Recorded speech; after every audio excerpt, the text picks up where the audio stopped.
ivory.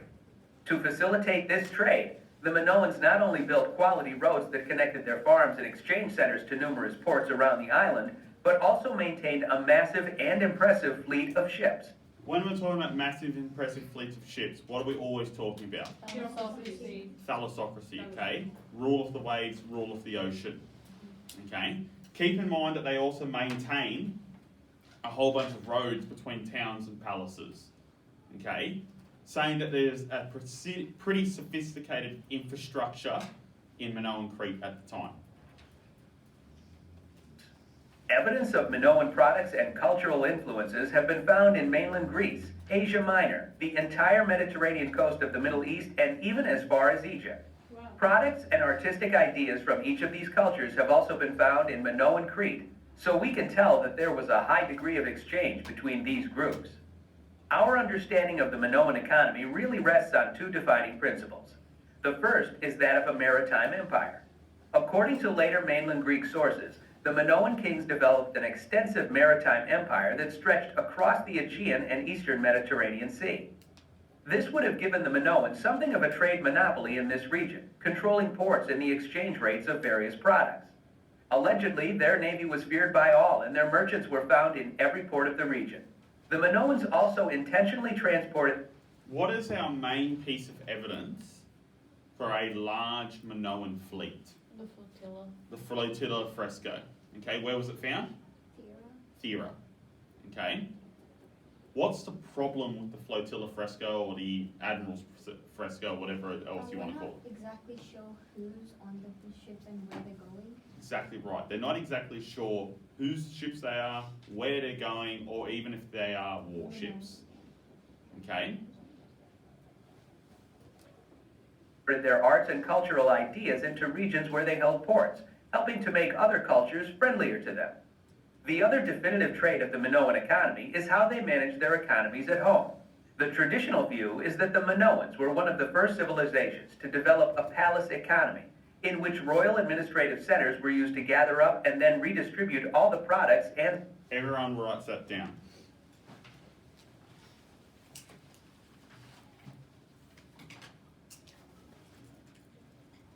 You cannot get away from this lesson without knowing what the idea of a palace economy is.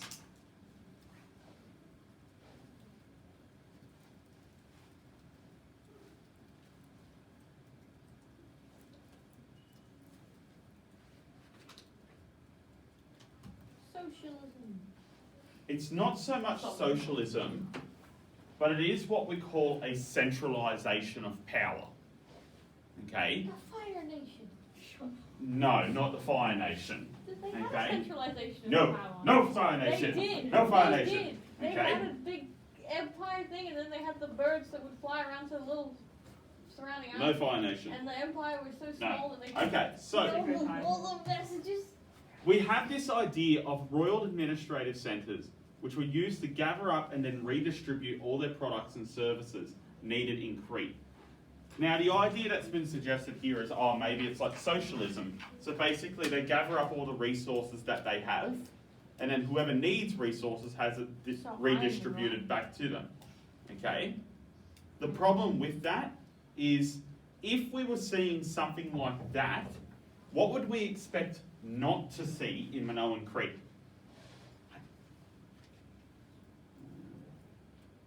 Alright, thank you, darling.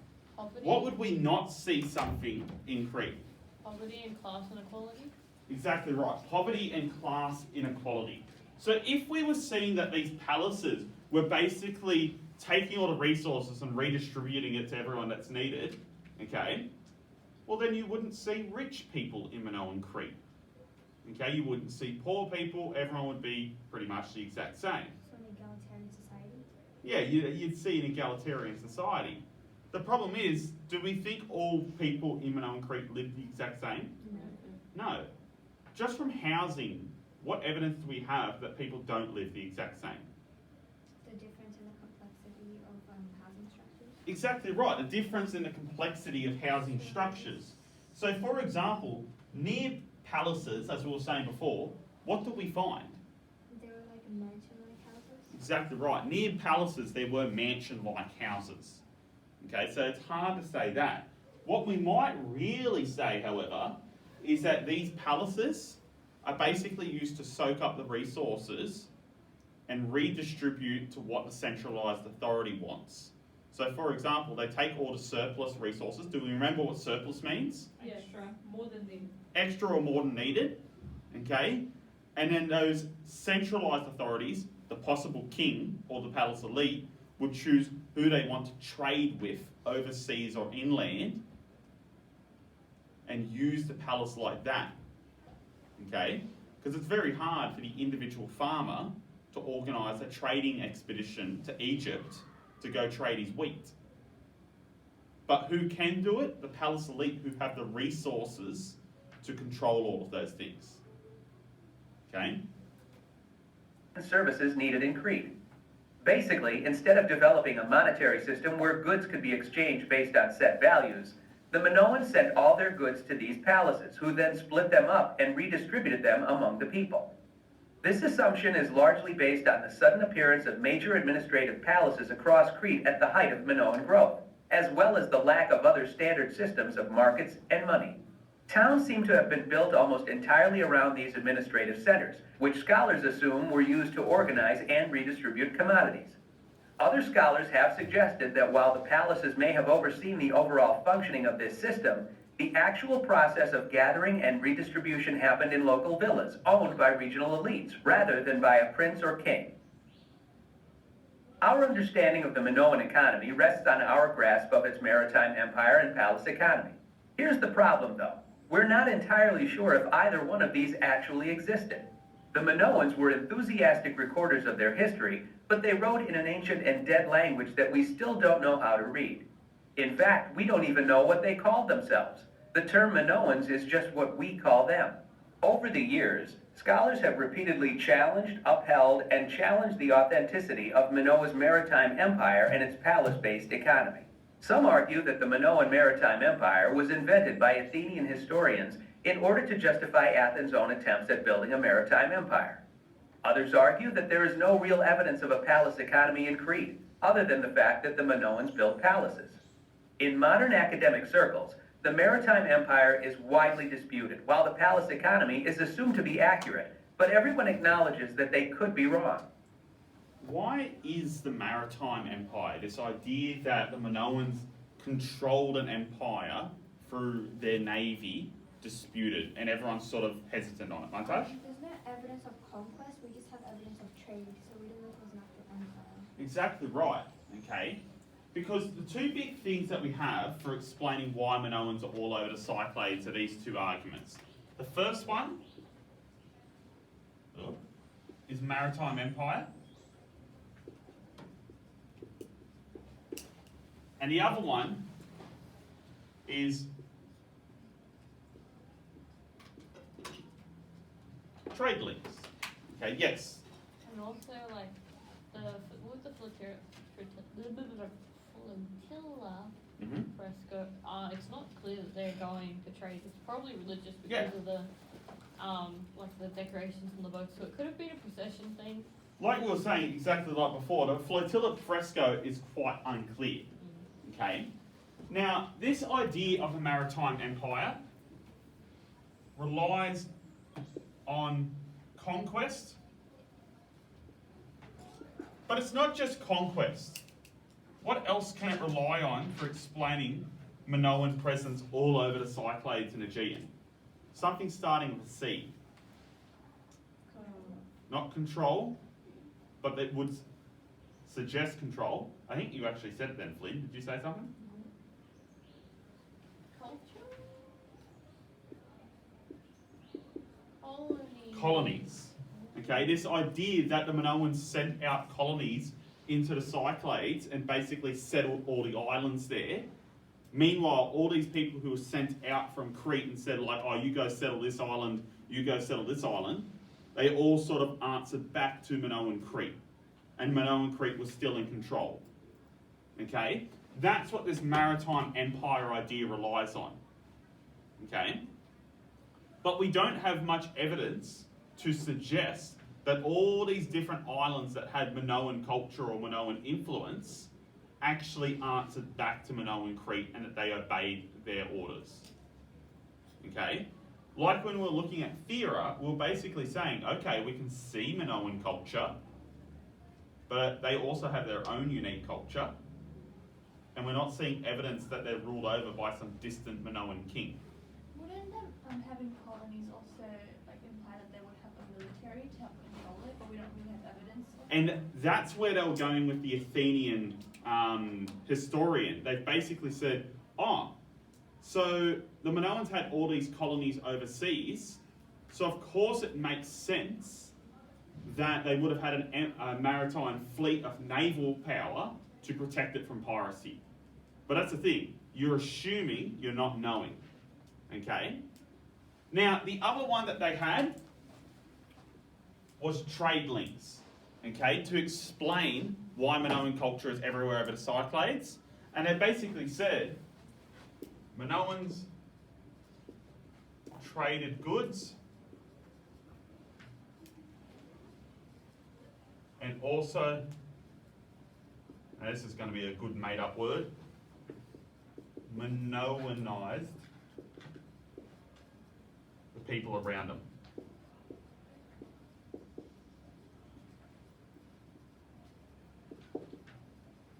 So this theory relied on this idea that the Minoans had a pretty sophisticated trade network.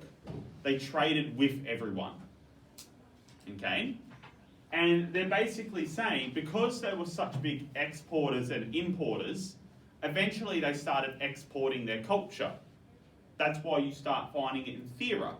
The Therans, for example, started adopting their ideas. They didn't become Minoans, but they got their ideas. Okay? The best example I always use for this one is think about how we view America. Are we Americans? No. But do we have American ideas and products present in this country? Yeah. Absolutely. Okay? So they're basically saying that Minoan Crete would have been the America of this one. And it's not that it went about conquering all these islands around them or colonising them, but it basically had just such significant trade power that the other islands began adopting their ideas and their products and their systems, and they eventually became like the Minoans, but not the Minoans. So, Yes. a good example, I don't know if I'm going to offend anyone, but like let's say in the future, Mm-hmm. they unearth Australia and New Zealand. Yep. And there's obviously similarities between the two, but there's also differences. Yes. So they'll look at it and say, oh, New Zealand was influenced by Australia and vice versa. Yeah, absolutely. Like, who knows what they're going to be thinking 5,000 years into the future? They're going to be digging us up and going, there's a lot of similarities between Australia and New Zealand. You know, is it possible they were ruled over by one empire? Or were they just heavily influenced by each other? Yeah, or even Tasmania. Yeah, exactly right. It's going to be confusing. Okay? What we know for sure is that somehow the Minoans created a powerful and successful Bronze Age culture, that they traded enthusiastically across the Mediterranean, and that their ideas helped found the basis of Western civilization. Let's review. The Minoans were a Bronze Age civilization of the Greek island Crete, who flourished from around 2000 to 1500 BCE. During this time, they established a strong agricultural culture, and turned that into a major trade empire that stretched across the eastern Mediterranean. Traditional views of the Minoan economy are based on two ideas. The first is that the Minoans maintained a maritime empire that let them spread their culture across the region, as well as control major ports from Greece to Egypt. The second is that their domestic economy was one in which major administrative centers gathered all of the agricultural products, imports, and services in Crete and redistributed them among the people, which is known as a palace economy. Unfortunately, we can't read the Minoan script, and so we don't know if these ideas are accurate. What we do know is that the Minoans had a major impact on Western civilization, and that whatever their economy was, it worked wonders. Okay, so, Minoan economy. What underpins it? What forms the entire basis of it? Palace economy. No. What is its main export? Oh, Agriculture. Okay? So agriculture, I want to eat food. want is to eat figs now. They're alright. It's so good. The linchpin. The cornerstone. So define linchpin. you pull it out, it all falls apart. Oh, okay. Okay? Agriculture is the linchpin of the Minoan economy. Okay? Yes, they still have manufacturing, yes, they have industry, but like most other societies at this time, agriculture is still their main thing. Okay? No agriculture, Minoan society goes flop. Okay? What might have killed Minoan agriculture eventually? The ash. The ash and the volcano blowing up. Okay? Which would explain why the Minoans sort of went downhill.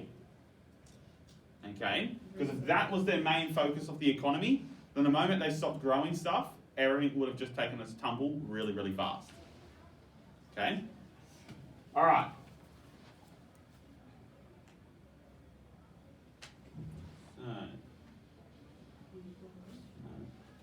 Sorry, let's just quickly go over thalassocracy. Okay. So let's quickly go over again this idea of thalassocracy, because once again, everything must be drummed into our heads. We must perfectly understand the idea of the Minoan thalassocracy. Okay? This whole idea. So, when we're looking at a Minoan thalassocracy is rule over a maritime empire. The islands and coastal parts of larger mainland areas. It involves control by a navy and the payment of tribute by member states to the dominant power. Okay? This is an important part. Member states and dominant power. Where would be the dominant power in this scenario? Crete, exactly right. Okay? So when we are thinking about a thalassocracy, we are usually thinking about this idea of empire. Now, if we're having an empire, we are usually going to have a strong central authority. Okay? Which historian do you think is going to line up the most with a strong central authority? Evans, exactly right, because he's the proud supporter of kingship. Okay? So Evans is a strong supporter of this idea of thalassocracy and a maritime empire. Okay? Of course, you also have the other idea, which is the trade links empire, okay, which is basically just trade of everyone, or the palace economy one, which goes in with the trade links. Okay? So, when we're looking at thalassocracy, the key issues are, was there a Minoan thalassocracy? i.e., was there political control over regions and islands of the Aegean? Or was there Minoanization, i.e. cultural and economic influences in contact, rather than political control? So did they control by putting their boot heel on other people's throats and colonising the islands? Or did they control just by trade and then influencing everyone else around them? I'm gonna go with both. It could be both, okay? It's not outlandish to think it might be both, okay? But most historians will settle on one or the other. So, our evidence for thalassocracy. Can somebody tell me the time, please? Because I don't have my watch. 11:45. 11:45. So we've got 5 minutes. That's it. Yeah. So, our evidence for thalassocracy, our big one comes from Thucydides. Okay. Who's better than her? So, Both equally as bad. Thucydides in the Peloponnesian War. In this extract from his history of the Peloponnesian War, Thucydides, who lived in the second half of the 5th century BC, comments on the prevalence, meaning it's everywhere, of piracy in the Mediterranean and Aegean areas. He also refers to the legendary King Minos of Crete and implies that the Minoans exercised political control over the Aegean. What's the problem with using Thucydides as a historical source? You're saying he's stupid, he's a bit after the time he's writing about. Exactly. Our earliest source is still 500 years after the Minoans have collapsed. Okay, so Thucydides is writing quite long after. He also would have gotten his information from oral sources, which can't be relied on. his information is also from oral And sources. into his history he would want it to be, but Yes. Yes? Although he claims his history is reliable because he tries and checks his sources, his idea of reliable is different to one of those. Oh, absolutely. Because history, like when history was written back then, it was usually performed. It needed to have some sort of story to go along Yes. with it, and so they would He likes alter it to make it more interesting. There's a purpose behind history being told here. Okay? So, Minos, according to tradition, this is from Thucydides, was the first person to organise a navy. He controlled the greater part of what is now called the Hellenic Sea. He ruled over the Cyclades, most of which he founded the first colonies, putting his sons in as governors after driving out the Carians. And it is reasonable to suppose that he did his best to put down piracy in order to secure his revenues. Keeping in mind, remember what they were saying in the video? Thucydides has a reason for saying this. Because he's trying to legitimise the Athenians building their own navy. Okay, and he's basically saying, oh, well, the Minoans did it before us, and they did it to probably put down piracy, just like we want to do. Okay? So he's got motivation there. He's also writing far after the fact. And even then, he's still saying, might have happened. Read. So he says stuff about Minos. Minos is from mythology, and like Greeks lean heavily into mythology. And Yes. he might Considering the fact that we still doubt the existence of King Minos, it's a rather debatable source. Okay? Alright, girls, you have a lovely day. So,